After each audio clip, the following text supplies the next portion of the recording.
It's time for the Financial Crisis Talk Center with Ken Gross and David Einstanding from Thav Gross. Credit card debt is number one.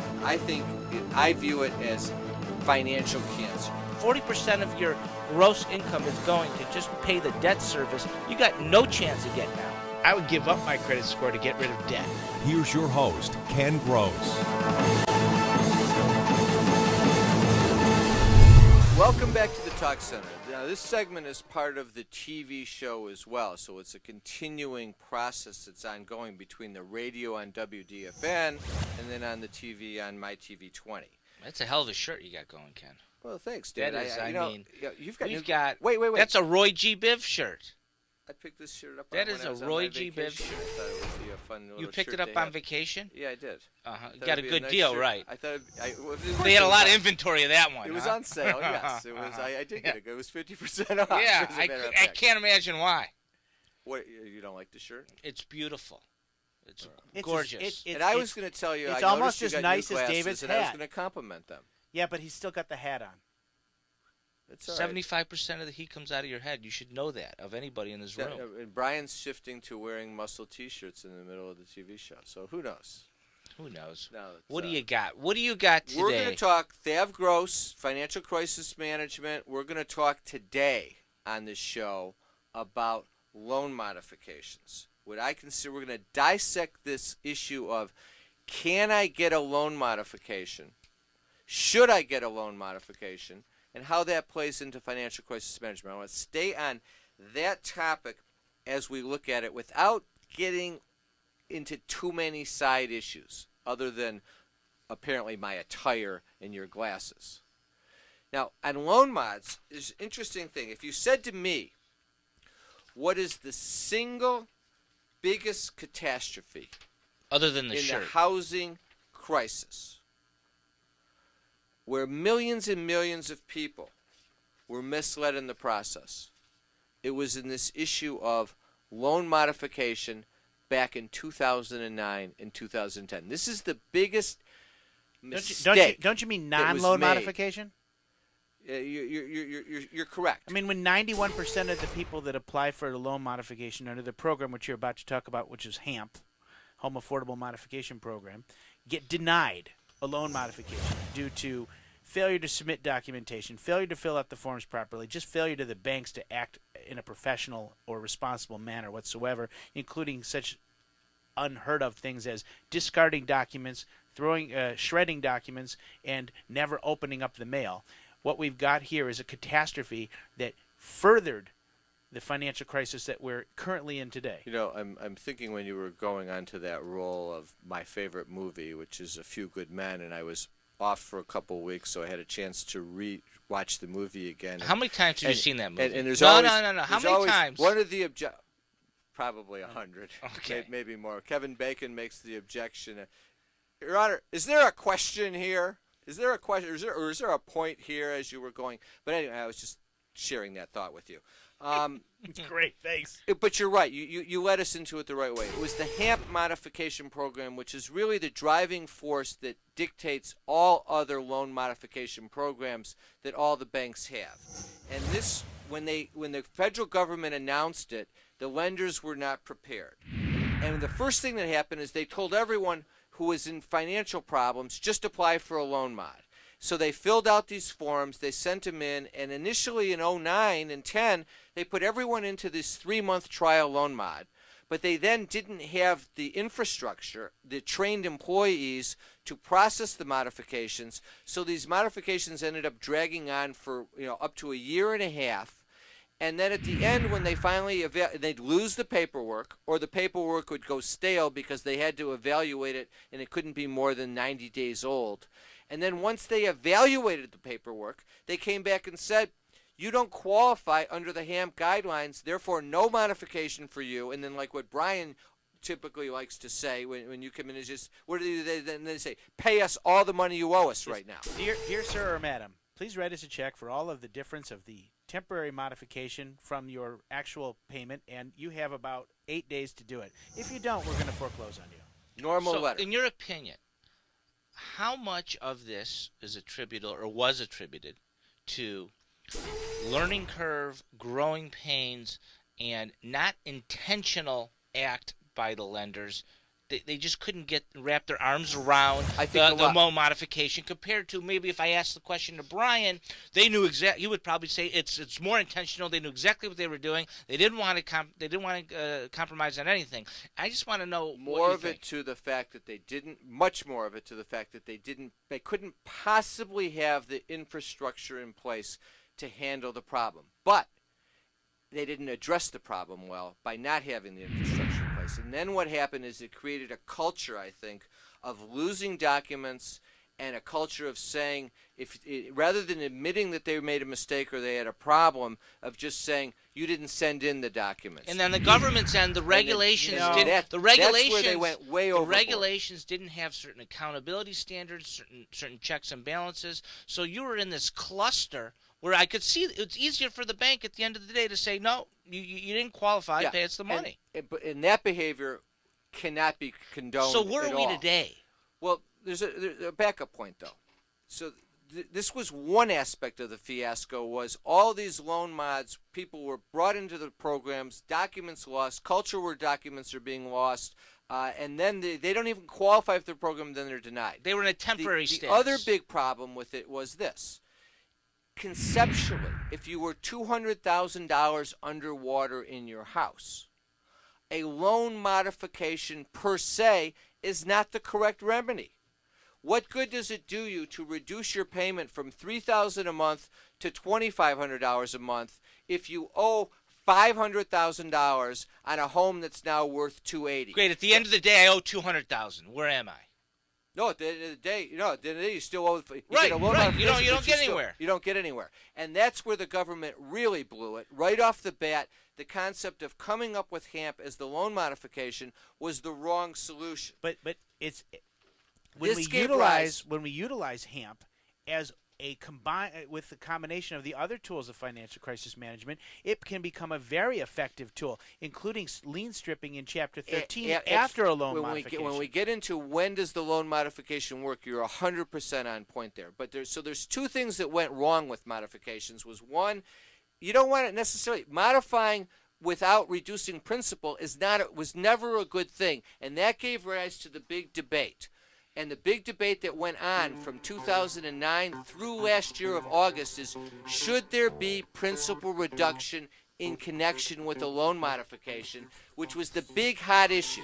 Ed DeMarco, the head of the Federal Housing Agency, who runs Fannie Mae and Freddie Mac, said no in 2009, 10, 11, and 12, and he still says no. And that creates a problem. I think Ed's going to be looking for a new job pretty soon. When you can deal with that issue and how do we address it? You like your job. What you don't like is the way your boss has been treating you. He's making comments about how you look instead of your work, and he's been touching you inappropriately. If you complain, is he allowed to fire you? Absolutely not. Unwelcome sexual comments, advances in contact are illegal in the workplace. Make him pay.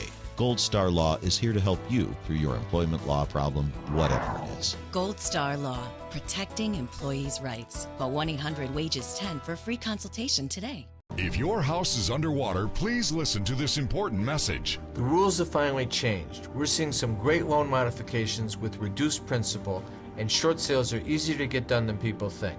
The biggest problems I see are people wait too long or they try and do it themselves. There are no second chances. If you're underwater in your house, call the experts. We're Thav Gross. Our firm will solve your problem. 888-235-HELP. That's 888-235-HELP. No one ever thinks that a serious injury can happen to them, but it can, and it does. And it can happen to you. And when it does, you need a fighter in that courtroom for you. Call me, Ben Johnson. Automobile accident, police misconduct, medical malpractice, product liability. You know what you're up against, how hard it is to get answers. When all you want is justice, call me, Ben Johnson. Whatever your legal crisis, I will fight for you. Call me today. Do you have tax problems, unfiled returns, facing levies on wages in your property? You need an expert, not a cartoon character or salesman.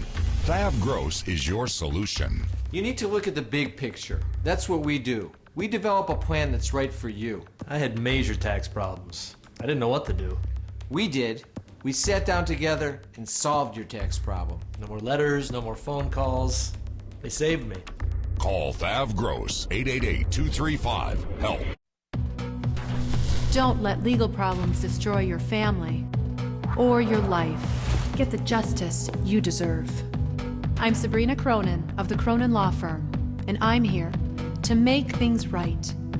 My firm handles family law, business law, and even criminal law. We can handle all of your legal needs. So whatever you're facing, I'm here to get you justice. You can't afford not to call. Call 855-CRONIN-LAW today. Welcome back. I want to remind people we have that texting contest going on. If you text to 91067, enter the word debt, you have a chance to win a free copy of my book, Dump Your Debt. But no texting and driving. No texting and driving. Good point. Excellent. Okay. All right. Now, and also let's a little shout out and thank you to our sponsors: Cronin Law Firm, Gold Star Law, Van Johnson Law, our gift certificate sponsors that are with us week in and week out: Johnny Pomodoros and Detroit Popcorn. Back to principal reduction. So this was the big debate that that went on for 3 years. Should there be principal reduction on a mortgage in connection with the loan modification? Now, a lot of people out there that are listening or watching are going to say, well, I didn't get any principal reduction, so you shouldn't get any principal reduction. And that mentality is always going to be out there, and it's perfectly understandable. If I'm the person who doesn't get principal reduction, you kind of grit your teeth a little bit if you find out your buddy got a $200,000 principal reduction on his mortgage. There's a little bit of human nature. Well, it's not fair rule. It's the not fair rule. But when we're analyzing what is right for the country and for getting us out of a housing crisis, here's the question. If you can't get a principal reduction on your mortgage and the only way to exit a house underwater is to short sale it, why is that a better result than keeping the person in the house and giving them the principal reduction on the mortgage so that they get to keep their house? And that debate got center stage and got very heated last year. Geithner came out in favor of it. Bernanke came out in favor of it. All the Democrats were in favor of it, and some Republicans actually supported it as well. What do you think President Obama's take on it? The administration was 100% behind it. Then why didn't they remove DeMarco? Because there was an election year. And there were political reasons not to do it. So it's not an election year. In August of last year, still employed? I don't have an answer for that. That's a good question. Not for long. Janet Allen's going to get replaced by him. In August, DeMarco comes up and there's the big speech, and everyone's thinking he's going to buckle on the issue and allow principal reduction. And he says, no, there'll be no principal reduction. Doesn't believe in it. But he then the following week came out and said, we're going to loosen the rules under Fannie Mae and Freddie Mac for short sales and deeds in lieu of foreclosure effective November, which that went into effect last November. So he kind of gave back. I think what really came down to that issue was a save face situation. He had spent 2.5 years saying no principal reduction, and he wasn't going to back down. But that's besides the point. So where does that leave us? It leaves us that from the standpoint of the head of the housing agency, he does not believe in principal reduction on mortgages, but there still is some situations where you can get principal reduction on a mortgage in a loan mod. And that is because of the national mortgage settlement. If you remember, back in April of last year, and it got finalized in July, the big $25 billion national mortgage settlement announced by the attorneys generals that had sued the 5 major lenders: Chase, Bank of America, Wells Fargo, GMC Alley, and Citi. That settlement for $25 billion, when it first came out, they said $2 billion cash, $23 billion principal reduction. I remember when it came out, and I said, they're just whitewashing the whole thing. You were skeptical. Yeah, because they've already lost the money from the bank's perspective on the value of the real estate. They're giving away nothing. However, I was wrong, because from the bank's perspective, it was a good deal as a way of getting them off the hook of a major problem. But from the standpoint of the people that get the principal reduction, it's a good thing. What we've seen since then is if you can fit within the parameters of a loan modification with principal reduction because your loan is with one of those 5 big banks and they have to give out that money, within 3 years. They have an incentive to give it out sooner than later. They get 125% credit the first year for every dollar they give out, which runs through this July. So there's even an extra incentive right now. You can score yourself a great loan modification. The key is figuring out how to structure it and whether or not you'll fit within those parameters, and it's not easy. So the point is that a loan modification. So look back to the history. Where have we gone? The first round of loan modifications was a disaster because there wasn't the infrastructure. They couldn't handle the paperwork. They lost the paperwork all the time. And Brian will tell you, they still always lose the paperwork. They're still incompetent in handling the processing. And they wouldn't give you loan principal reduction. So tell me when it's going to apply. Get principal reduction. Because it doesn't apply to everybody. Tell me when it's going to apply. It'll apply like this. First of all, you have to go through the steps. First step one is you have to figure out, do I fit within the HAMP parameters for a loan modification? And whether you fit within those parameters is the starting and the ending point. Does it matter who my lender is? It doesn't really. The HAMP, everyone is eligible for a HAMP loan modification if your lender has signed a participation agreement. Not all lenders have, but the vast majority of them have. Okay, so we'll make that assumption. HSBC is one that we'll make that assumption that they're all going to follow HAMP. If the program that they have, if it's not a HAMP program, it's going to be not as good as HAMP. So what you want to start with is, if you can meet HAMP, you're going to then be best suited to get a loan modification from somewhere. And you're spinning your wheels if you don't. First step, you have to figure out what your gross monthly income is. Calculate that. Not your net pay, gross monthly income. Husband and wife if both are on the mortgage, just one spouse if you're the only one on the mortgage. Or you can do two. You can actually do an election there. Take that number, multiply it by 31%. This is pretty easy. So let's assume $5,000 is your gross monthly income. Your $60,000 is the gross income into the house. 5,000 times 31% is $1,550. Okay. What that means is, under HAMP, if you're eligible, your monthly mortgage payment, principal, interest, taxes, and insurance is going to be $1,550. It's going to be that 31% number. So if I'm paying currently less than $1,550, I'm not in the ballpark. Correct. But if you're paying $2,025, then you are, and then you would be HAMP eligible, and then you get to go on to the next step after the break. Don't let legal problems destroy your family or your life. Get the justice you deserve. I'm Sabrina Cronin of the Cronin Law Firm, and I'm here to make things right. My firm handles family law, business law, and even criminal law. We can handle all of your legal needs. So whatever you're facing, I'm here to get you justice. You can't afford not to call. Call 855-CRONIN-LAW today. Carrying too much debt? Dump your debt. Call Thav Gross. You don't need to be broke, and you don't need to hit rock bottom. If you have income and you're struggling with debt, dump it. Think about the next 10 or 20 years. If you do what the banks tell you, you'll have nothing to retire with. There is a solution. Don't waste your future. Call Thav Gross. We're experts at eliminating credit card debt. 888-235-HELP. That's 888-235-HELP. No one ever thinks that a serious injury can happen to them, but it can, and it does. And it can happen to you. And when it does, you need a fighter in that courtroom for you. Call me, Ben Johnson. Automobile accident, police misconduct, medical malpractice, product liability. You know what you're up against, how hard it is to get answers. When all you want is justice, call me, Ben Johnson. Whatever your legal crisis, I will fight for you. Call me today. An important message if you're planning to file for Social Security disability. The biggest problem I see is people don't go to an attorney until after the claim for disability is denied. You need to get it right the first time.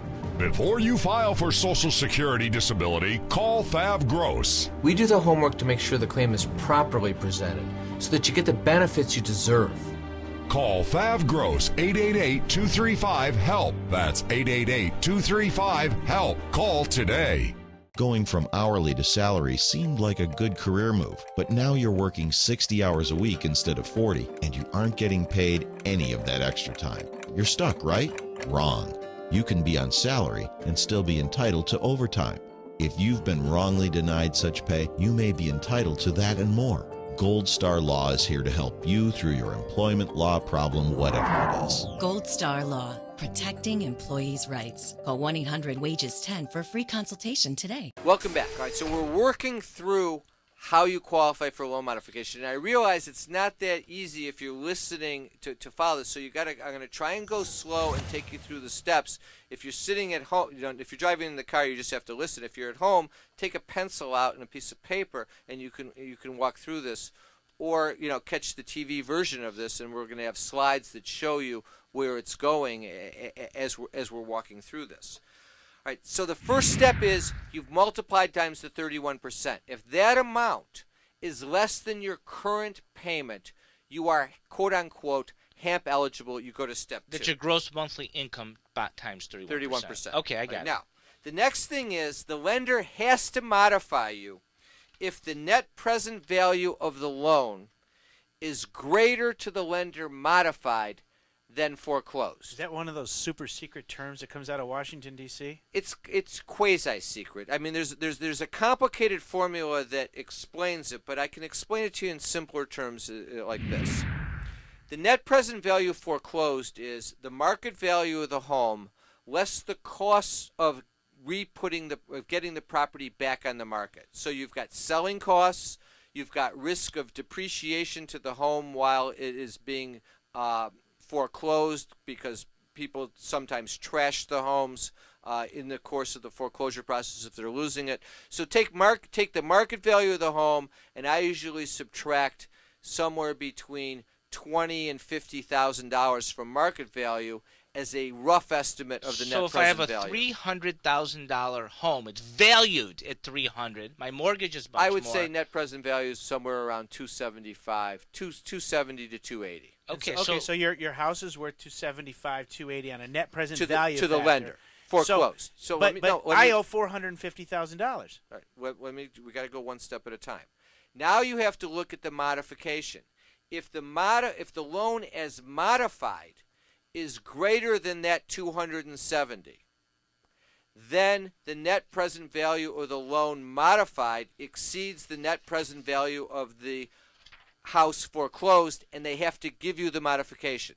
So the question is... The translation is, if it's more worthwhile for the lender to modify the house, the mortgage, than it is for them to foreclose, you get a modification if you first meet the 31%. Correct. You're doing good. Then there are other factors. So now you have to figure out, how do we make the calculation of the net present value of the loan modified? Here's the rules. First of all, you take the payment that we created under the 31%, which is $1,550.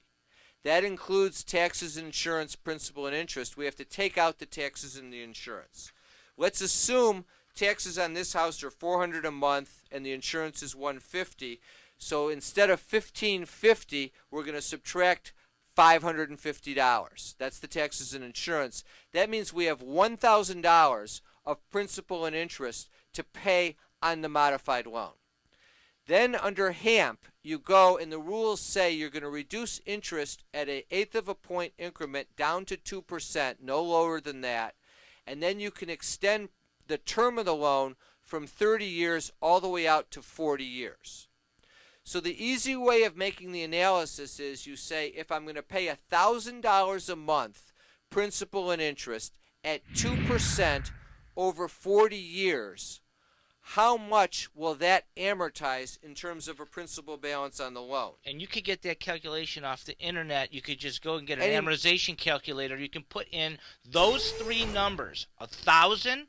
You put in 2% as your interest rate, and you put in 40 years as your term, and you hit go, and what number is it going to give you? You're going to get $330,223. Okay. But Ken, you already said earlier that I owe $430,000 or $450,000 in the house. How does that work? We're going to get to that. So $330,223 is the net present value of the loan modified. Now, let's assume this house is only worth $300,000. You owe $435,000. You owe $500,000. Doesn't matter at this point. It's only worth $300,000. The net present value of the loan modified is $330,000, which is greater than the net present value of the home foreclosed. They must modify you. Now, under HAMP, it says you will only have to pay principal and interest on the $330,000, and the difference between $330,000 and $435,000, the amount you owe, is deferred, quote unquote, deferred, the worst word in the history of the housing industry. Because it's deferred, that means if you ever want to sell the house, you still have to pay it, and at the end of 40 years, it's still due. But you don't have to pay interest on it. So, Ken, I got this number of $330,000. I'm comparing that to the number of $275,000, correct?